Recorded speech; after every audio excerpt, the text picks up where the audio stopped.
Thanks for joining us. In today's video, we made a stop in Blountstown, Florida to visit one of our favorite YouTubers, Steve Turtle. He gave us an amazing tour of the settlement and shared some interesting history with us. Hope you enjoy the visit as much as we did.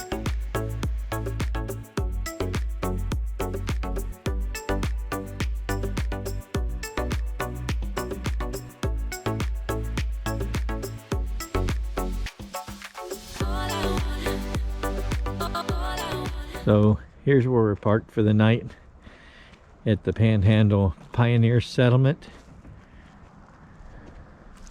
Back behind this building here, there's a spot for 2 RVs. Both of these sites are for work campers, but they had an open site.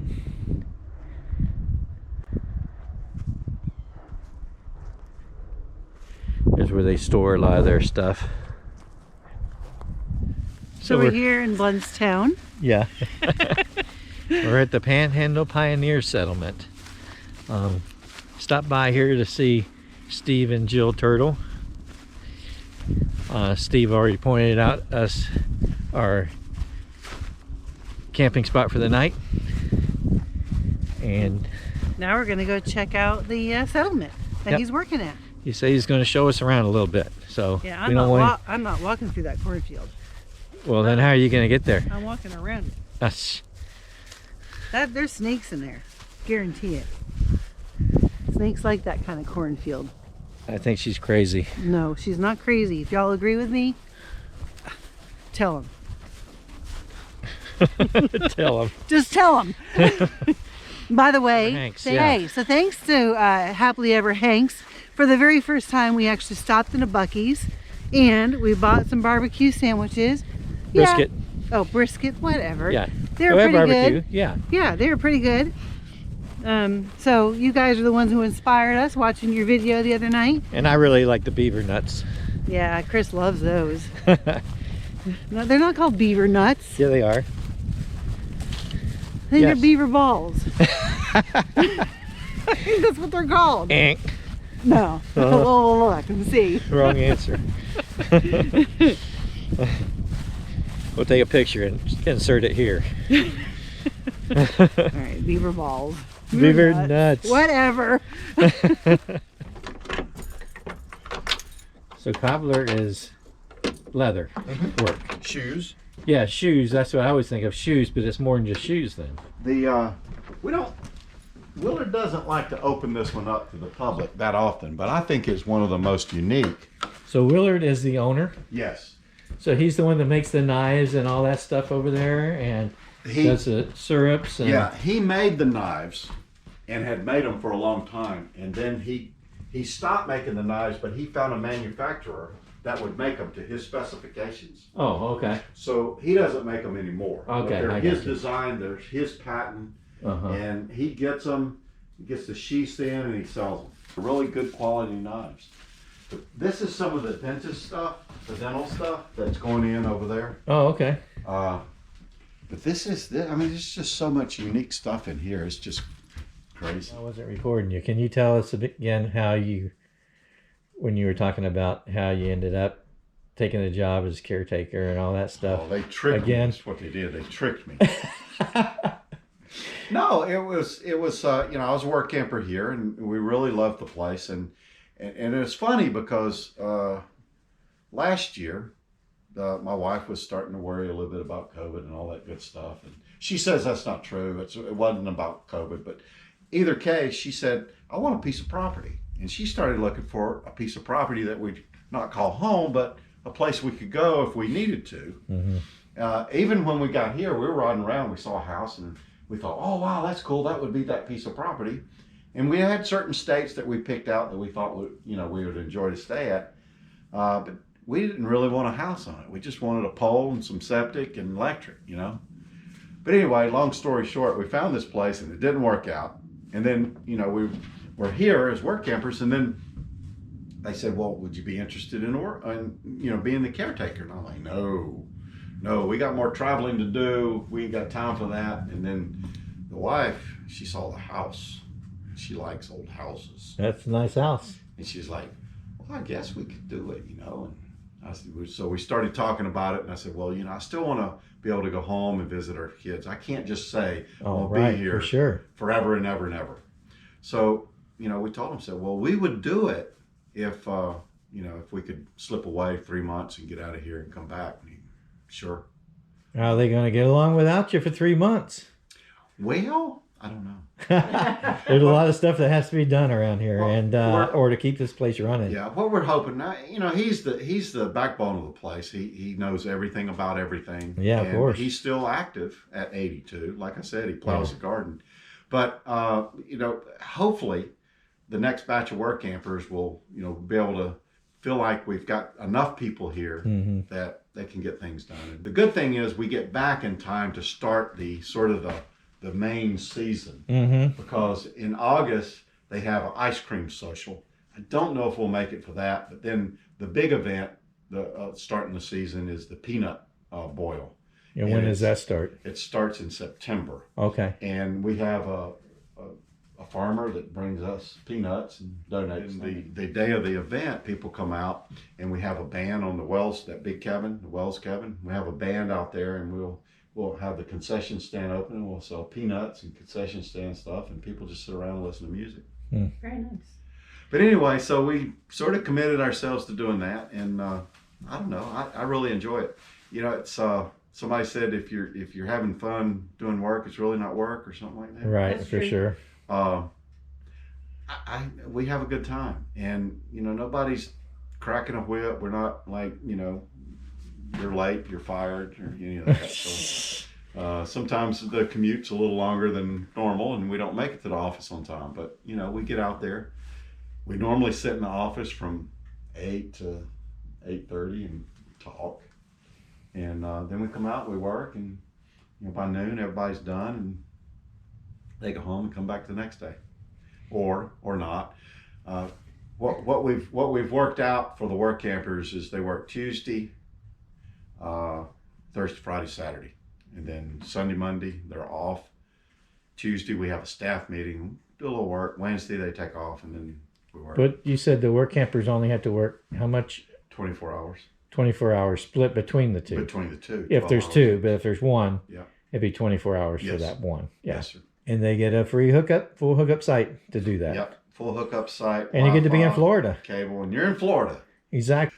But I don't know. And Blountstown is a small town. Doesn't have much. Right. 3 peacocks, a rooster that's been bad, so he doesn't get to play with the rest of the chickens. Aww. And then 2 roosters and 5 hens.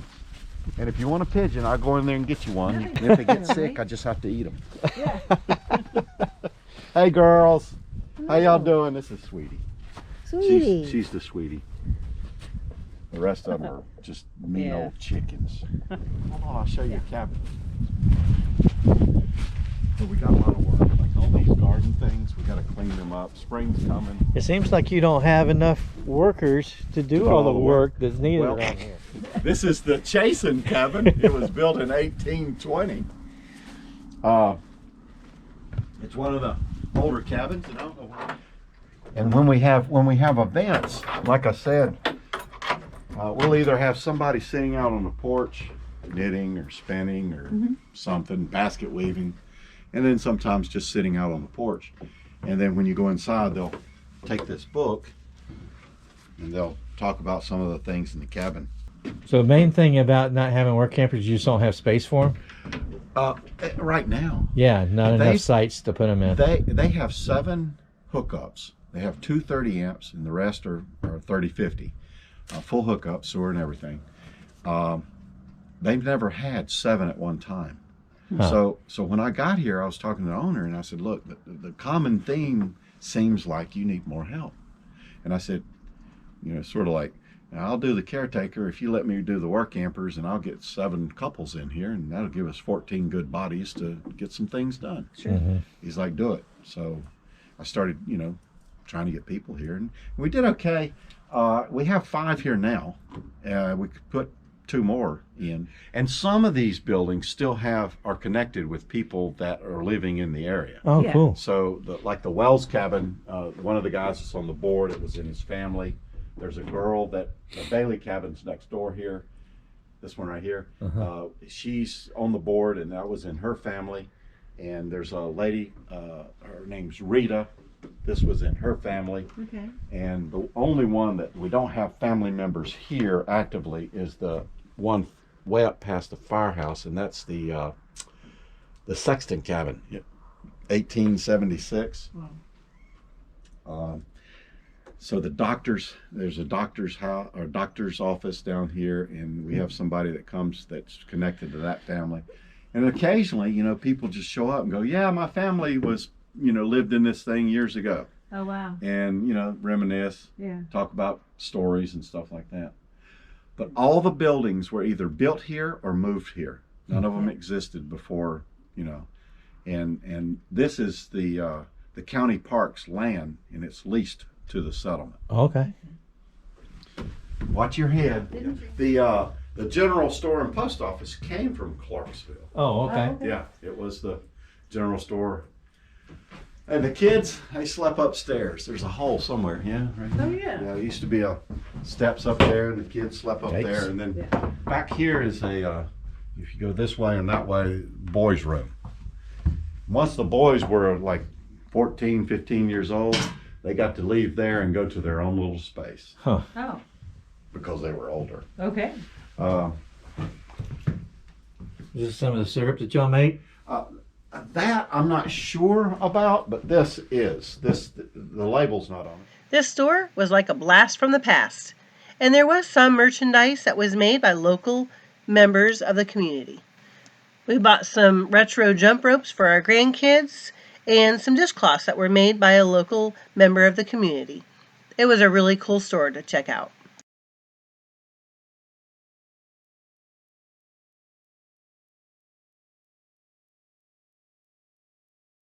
Bit and want to know what this Here's was jump- for old-fashioned and what jump was that ropes. for, and Yeah. Isn't that weird? I don't know. Yeah. For sure. All the old, I just I old think that games. dates us. It does date us. Does that really work? Yeah. Yeah.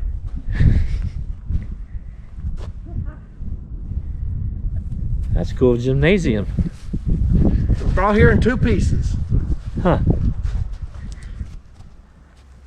And then, you can see down through there. The office is just beyond the campers. Oh, We've yeah, got right. 3 campers there and this one. And this actually is another site. Huh. An actual schoolhouse.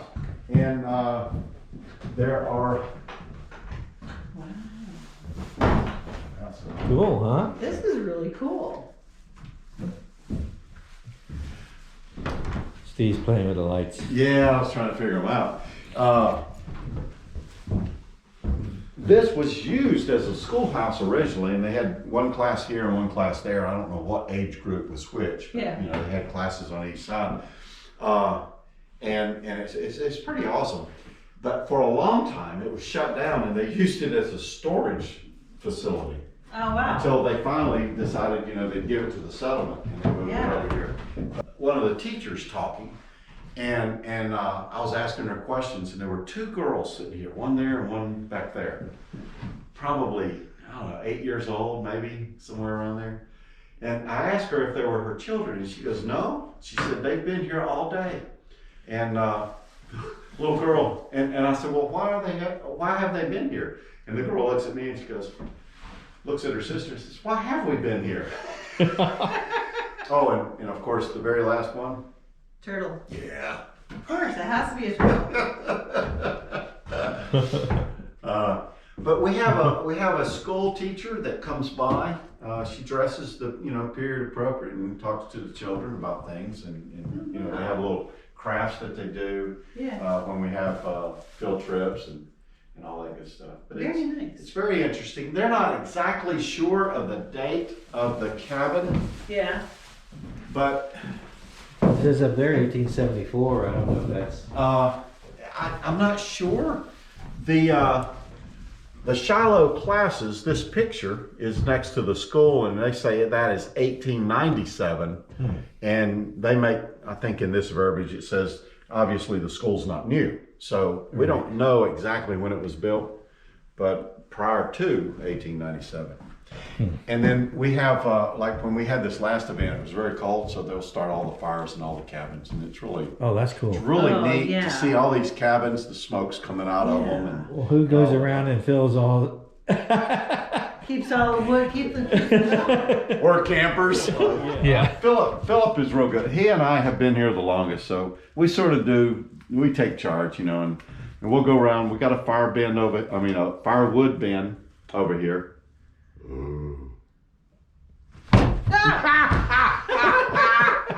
This is the way we set up for our classes. So we've got 5 forges, and we usually put 2 students per forge. So you got your fire here, and you'll work your metal here, and work off this anvil, and then they work off that anvil over there. Yeah.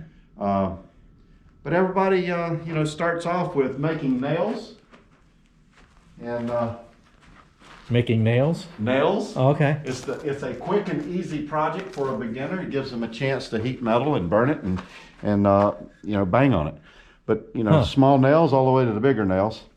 But they start off with something like that. Wow. It's a simple process. You just stretch the metal with a hammer and make a head on it. But Cool. So is Yeah. this something that people can pay for? They pay yeah, it? it's $75 for the class, and it's a full 8-hour class. Wow. We have 3 instructors come out from the Florida Blacksmith Association, and they teach the class. And the second thing that they make, depending on how fast they move along, they'll make a hook. And there's all different types, but this is one. Oh, Okay. it's So- like a decorative hook. Yeah, just a decorative Yeah. hook. Now, these were used a lot in the pioneer days for cooking. So you have, then you make a tool. Let me find it.